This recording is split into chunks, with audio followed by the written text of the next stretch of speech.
जनूबी एशिया की सियासत में बाज़ औक़ात एक सादा सा मुसाफ़िरा भी गैर मामूली अहमियत इख्तियार कर लेता है, ख़ास तौर पर ऐसे वक्त में जब पाकिस्तान और भारत के ताल्लुकात कशीदगी, बदएतमादी और तलख़ी के मरहले से गुजर रहे हों। मई 2025 में होने वाली फ़ज़ाई झड़पों के बाद हैंडशेक का मामला एक बार फिर तनाज़े की सूरत इख्तियार कर गया था, खुसूसन खेल के मैदानों में, जहां भारतीय खिलाड़ियों की तरफ से पाकिस्तानी खिलाड़ियों से मुसाफ़िहा न करना महज अखलाकी गिरावट ही नहीं बल्कि भरपूर सियासी अलामत भी समझा जाने लगा। ऐसे माहौल में बांग्लादेश की साबिक़ वज़ीर आज़म खालिदा ज़िया की नमाज जनाजा के मौके पर पेश आने वाला वाक़या गैर मामूली तवज्जो का मरकज़ बन गया।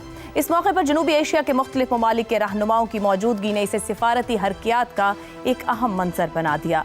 इसी मौके पर स्पीकर अय्याज सादिक और भारत के वज़ीर ख़ारजा जयशंकर का मुसाफ़िहा और मुख्तसर गुफ्तगू मंज़र आम पर आई, जिसे कई हलकों ने खुशगवार पेशरफ्त करार दिया। अय्याज सादिक के बयान के मुताबिक ये मुलाकात किसी तयशुदा मंसूबे का नतीजा नहीं थी। वेटिंग रूम में जयशंकर की आमद, रस्मी सलाम दुआ, तारुफ की ज़रूरत से इनकार और सिफारती अमले से मुसाफ़िहा, ये सब बज़ाहिर मामूली मनाज़िर ही थे, मगर पाक भारत ताल्लुकात के तनाजुर में ये मामूली नहीं समझे जा सकते। ये वाक़या इस हकीकत की याद दहानी भी है कि पाक भारत सिफारतकारी हमेशा तहरीरी मुआहिदों और रस्मी मुज़ाकरात तक महदूद नहीं रही। कभी कभी साइड लाइन्स पर होने वाली मुख्तसर मुलाकातें, एक मुस्कुराहट या एक मुसाफ़िहा भी जमूद को तोड़ने का जरिया बनते रहे हैं। जनरल मुशर्रफ और वाजपेयी का 2002 का मुसाफ़िहा हो, क्रिकेट डिप्लोमेसी हो या आमों के तोहफों के जरिए पैगामात का तबादला, ऐसे इशारे बारहा बर्फ पिघलाने का सबब बनते रहे हैं। अगरचे जयशंकर और अय्याज सादिक अपने अपने ममालिक में आला तरीन फैसला साज मनसब पर फाइज नहीं है, मगर क्या 2025 के आखिरी दिन होने वाला ये 2026 में पाक भारत ताल्लुकात पर जमी हुई बर्फ में कोई दरार डाल सकता है, इसे पिघला सकता है, या ये महज एक तस्वीर बनकर तारीख के सफ़हात में गुम हो जाएगा? इसी पर पैनल की राय आपके सामने रखेंगे। सवाल इस तरह से, ढाका में भारतीय वजीर खारजा जयशंकर का अय्याज सादिक से मुसाफ़िहा महज एक रस्मी लम्हा या पसे पर्दा कोई बड़ा सिफारती इशारा? शहजाद चौधरी साहब, हालात दोनों मुल्कों की और वाक़यात आपके सामने हैं, इसे क्या समझा जाए? कुछ प्लान करके ये सब कुछ हुआ है या बस एक लम्हा था या एक इशारा है, बस इससे ज़्यादा कुछ भी नहीं है? देखिए, अगर आप मुझसे या हुकूमत से पूछेंगे कि आप क्या उम्मीद करते हैं इससे, तो मैं तो कहूँगा कि कोई बहुत बड़ा ब्रेक थ्रू की उम्मीद लेके आए, कोई खबर लेके आए ये चीज़। ज़ाती तौर पे मैं ये समझता हूँ कि दोनों मुल्कों के ताल्लुकात को बेहतर होना चाहिए, हमें ट्रेड करनी चाहिए, बातचीत करनी चाहिए, और जितने मामलात हैं उनको बातचीत के जरिए सुलझाना चाहिए। मैं इसका दाई रहा हूँ एयरफोर्स से निकलने के बाद, और इस पर लिखा भी बहुत, लेकिन ये तो मेरी मर्जी हो गई। अब आ जाइए हुकूमत की मर्जी। हुकूमत डेस्परेटली चाहती है कैसा हो। देखिए, जब मैं बैरूनी मुहर्रकात की बात करता हूं तो उसके अंदर इससे बड़ा मुहर्रक भी कोई हो सकता है 2026 के अंदर, अगर ये हो जाए। अगर मिसाल के तौर पर रस्मी हाथ मिलाने से बढ़ के आगे बात हो, कोई इशारा हो, यानी हर स्पॉटलाइट और स्क्रूटनी से, आप मईशत की स्क्रूटनी से हट के ऐसे मामले में आ जाते हैं कि भारत के साथ ब्रेक थ्रू होने वाला है और भारत के साथ तल्लुकात बेहतर हो जाएंगे और फिर हम ट्रेड को ऐसे लेके जाएंगे वगैरह वगैरह। और अगर वो नहीं होता तो कम से कम मिडल ईस्ट की हद तक ही हमारी कोई ना कोई एंगेजमेंट रहे, ताकि अफवाज पाकिस्तान को वहां पे कहाँ पे लगाना है, नहीं लगाना, किस मुल्क से क्या तल्लुकात। तो देखिए, इस वक्त हुकूमत की सबसे बड़ी कोशिश क्या है कि चूंकि हमें कुछ ना कुछ मामलात हमारे बैरूनी महाज के ऊपर हमें की कॉन्टेक्स्ट इस्टेब्लिश करने का मौका मिल रहा है, तो वो ही हमारे स्पॉटलाइट में रहने चाहिए। कोई और नेगेटिविटी जो अंदरूनी तौर पर है सामने, वो ना आए। और कुछ नहीं तो बांग्लादेश के साथ बेहतरियां आ सकती हैं, अफगानिस्तान के साथ मामला आता है, जिनको कि अगर खुदा न खास्ता खराब हो तो फिर अफवाज पाकिस्तान का फोकस वहां पे हो जाता है।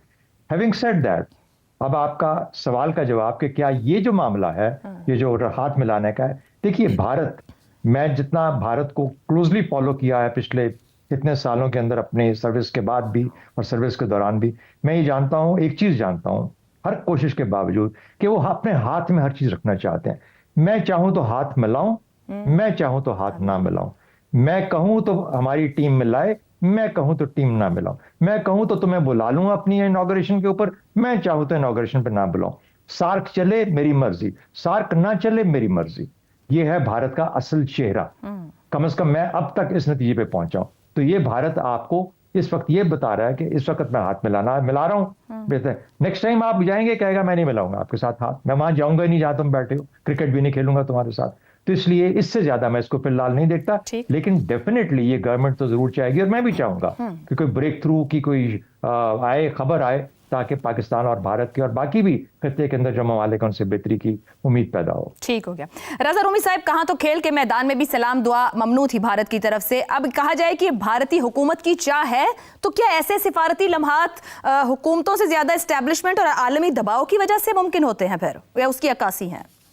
देखिए, उसमें ये बिल्कुल एक फैक्टर जो है ये कार फरमा होता है, मगर मेरे ख्याल से ये कोई इसको ज़्यादा रीड नहीं करना चाहिए और ज़्यादा इससे तवक्कुआत वाबस्ता नहीं करनी चाहिए। एक रस्मी गैर रस्मी मुलाकात थी, और मेरे ख्याल से भारत पे भी अब इस चीज़ का यकीनन ये ख्याल तो हो रहा होगा कि जो उनकी एक पूरी पॉलिसी, एक हार्ड लाइन पॉलिसी रही है पिछले कई सालों से, उसके कोई खातिर ख्वाह नताइज नहीं मिले। आप अपने मुल्क में पाकिस्तान के खिलाफ एक पूरा महाज बनाकर उसको वोटों के लिए या अपनी सियासत के लिए वो आगे तो बढ़ा सकते हैं, और आप ऑपरेशन सिंदूर या उससे पहले जो बालाकोट वगैरह में कोशिशें की इंडिया ने, वो कर तो सकते हैं, लेकिन उसका कोई फ़ायदा नहीं निकलता। बल्कि 2025 का जो एक और लेसन था वो ये कि ऑपरेशन सिंदूर तो रुसवाई का सबब बन गया हिंदुस्तान के लिए। ना सिर्फ ये कि अमेरिका ने जिस तरीके से उसको देखा, बल्कि पूरी दुनिया ने जो है ना सिर्फ पाकिस्तान की फौजी सलाहियत का इतराफ़ किया, बल्कि उन्होंने हिंदुस्तान का साथ नहीं दिया। ये बात ज़्यादा अहम है कि उस मोड़ के ऊपर मां सिवाय इसराइल के किसी और ने हिंदुस्तान का साथ नहीं दिया। अब इस मामले में, पाकिस्तान के मामले पर, इंडिया ये समझता है कि वो आइसोलेटेड है अपनी पॉलिसी पर, इसलिए शायद वहां पर नजर सानी की यकीनन बातचीत होगी कि एकदम तो कोई दोस्ती वोस्ती नहीं होती, लेकिन ये कुछ मामलात को ठंडा किया जाए। देखिए, अभी पिछले दिनों दिल्ली में भी धमाके हुए और उसको भी दहशतगर्दी गर्दाना गया। मीडिया ने कोशिश की कि पाकिस्तान पे डाले, लेकिन फिर उसके बाद कोई चूं नहीं हुई सरकार की तरफ से। तो गोया वहां भी एक अंडरस्टैंडिंग थी कि अगर आप ज्यादा उसको हाइप कर देते हैं तो फिर लोगों, वहां के पब्लिक ओपिनियन जो है वो कहता है अच्छा जाके कुछ करो, पाकिस्तान के साथ ये करो, वो करो, ऐसा करो। तो ये बिल्कुल वहां पर एक रीथिंकिंग है और ये उम्मीद अफजा बात है। और पाकिस्तान तो देखिए, पहले ही जब पिछले दौर में भी जनरल बाजवा तो इस चीज का खुद ऐलान कर चुके थे अपनी मुख्तलिफ तकारीर में कि वो जियो इकोनॉमिक्स की तरफ बढ़ के हिंदुस्तान से मामलात करना चाहते हैं। इंडिया की तरफ से मसला आ रहा था, ये वाली हुकूमत भी चाहेगी ऐसा हो, क्योंकि क्यों नहीं, पाकिस्तान की अब तरक्की, पाकिस्तान को अपनी मईशत में तवज्जो देनी है, उसके लिए अब हर वक्त जंगी जुनून में मुब्तला नहीं रह सकते। इसलिए अगर ऐसा कुछ होता है तो बिल्कुल हमें उसको वेलकम करना चाहिए और उम्मीद करनी चाहिए, लेकिन फिलहाल ये दिल्ली हनूज दूर कम ही रीड करें इसको। ज़ैगम साहब, ये जो मुसाफिया किया गया है, हकीकत पसंदी की तरफ बढ़ रहा है भारत, या इतना ज्यादा रीड ना किया जाए, कोई पैगाम है या सिर्फ एक इसको रस्मी लम्हा समझकर इग्नोर कर देना चाहिए? भारत कहीं नहीं बढ़ रहा। आशा, शायद आपने एक फ़ोटो देखा हो 12 जनवरी 1966 का, और ये फ़ोटो है जिसमें लाल बहादुर शास्त्री, भारतीय वज़ीर आज़म, उनका ताबूत है और उसे कंधा दिया हुआ है पाकिस्तान के फील्ड मार्शल सदर अयूब खान ने। ताशकंद की ये तस्वीर है। ऐसी आपको बहुत तस्वीरें मिल जाएंगी। आपको उसके बाद शिमला की ऐसी तस्वीरें मिल जाएंगी। पाकिस्तान और भारत दोनों हज़ारों साल की तहजीब के अमीन हैं। भारत का दावा है कि वो संस्कृत सिविलाइजेशन का अमीन है। पाकिस्तान 1000 साला पर्शियनेट सिविलाइजेशन का अमीन है, जो रूमी की, सादी की, इकबाल की तहजीब है, और उससे पीछे वादी सिंध की 5000 साला तहजीब का अमीन है। लेकिन आज मोदी के भारत का रवैया देखें तो ऐसे लगता है जैसे तहजीब इनको करीब से भी छू कर नहीं गुजरी। हाथ मिलाना बड़ी बात हो गई है। कहाँ पे ये बात थी कि दोनों के फौजी हालत जंग में भी एक दूसरे का एहतराम किया करते थे, लाइक रियल वॉरियर्स। और कहाँ पे ये बात है कि सफारतकारों का हाथ मिलाना, जिनको हाथ मिलाने के अलावा सिखाया ही क्या जाता है, वो हाथ मिलाना ही बड़ी बात हो गई है। तो इसमें जो मुझे एक वाज़ेह सी बात नज़र आती है वो ये है कि देखें, आप तीसरे के घर में हैं और उस घर में आखिरी रसूमात हैं एक साबिक वज़ीर आज़म की। यहाँ पे बदतहजीबी उनकी सिर्फ पाकिस्तान से बदतहजीबी ना होती, वहाँ पे की जाने वाली बदतहजीबी बांग्लादेश के साथ भी बदतहजीबी होती, मरहुमा वज़ीर आज़म साहिबा के साथ भी बदतहज़ीबी होती कि आप एक कमरे में आ गए हैं जहाँ सब बैठे हैं और वहाँ मुंह फुलाकर आप वो काम करें जो आपके खिलाड़ी मैदानों में कर रहे हैं। सबसे बड़े सफारतकार भारत के वो हरकतें करें जो हरकतें इनके लड़के क्रिकेट के मैदानों में कर रहे हैं, तो फिर क्या इज्जत रह जाती है। तो ये सबसे मेन मोटिव था। शायद कह सकते हैं सेकेंडरी बात कि इस वक्त दर्जा हरारत को थोड़ा सा कम करना चाहते हैं, उन्हें पता है इस वक्त तो जंग लड़ नहीं सकते। अगर ऐसा है तो हमें अगले चंद हफ्तों में जवाब मिल जाएगा कि क्या कोई और CBM होते हैं, कोई कंटेक्ट होते हैं, कोई ऐसे इकदामात होते हैं कैदियों के तबादले वगैरह वाले, कोई बयानिए में नरमी होती है, लेकिन मुझे नज़र नहीं आता। ठीक हो गया। आमिर साहब, भारत की तरफ से मुसाफे में पहल, सिफारती सोच में कोई तब्दीली है? कुछ हुकूमत ने सोचा है या ये तस्वीर तारीख में गुम हो जाएगी बस?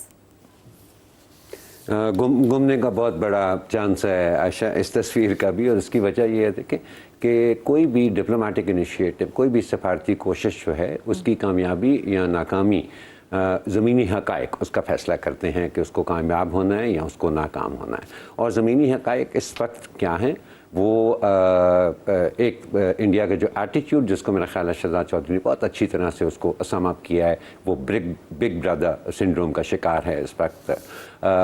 और दूसरा, अगर आप देखें आज हमारे फील्ड मार्शल की एक स्टेटमेंट छपी हुई है जिसमें उन्होंने कहा है कि बलूचिस्तान में जो गड़बड़ हो रही है वो भारतीय प्रॉक्सीज करा रहे हैं।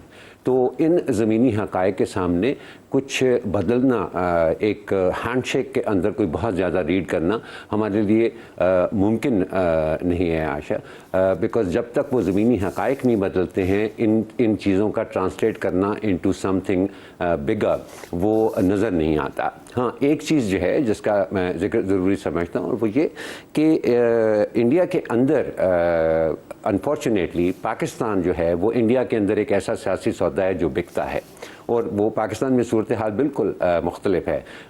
भारत कोई ऐसा सियासी सौदा नहीं है जो पाकिस्तान के अंदर बिकता है, लेकिन इंडिया के अंदर यकीन। और मैं बड़ा हैरान हुआ था जब मैंने बड़े तसलसल से इस चीज़ को देखा कि हर हुकूमत पाकिस्तान की सूरत हाल को बड़ी कामयाबी से अपनी सियासत चमकाने के लिए वहाँ पर इस्तेमाल कर सकती है। अब जब तक वो सौदा बिक रहा है, वो जाहिर है कि हुकूमत को भी टेम्पटेशन होती है, लेकिन एक चीज़ जिसमें हमने रिसेंटली फ़र्क देखा है थोड़ा सा, वो ये कि अभी 3-4 साल बाकी हैं इंडियन इलेक्शंस के अंदर, एंड आई थिंक कि ये 2025 के वाक़यात से भारत को ये समझ आ गई है कि बहुत लंबी टेंशन पाकिस्तान के साथ उसको घसीटना अपनी सियासी फ़ायदे के लिए वो उनके गले भी पड़ सकती है।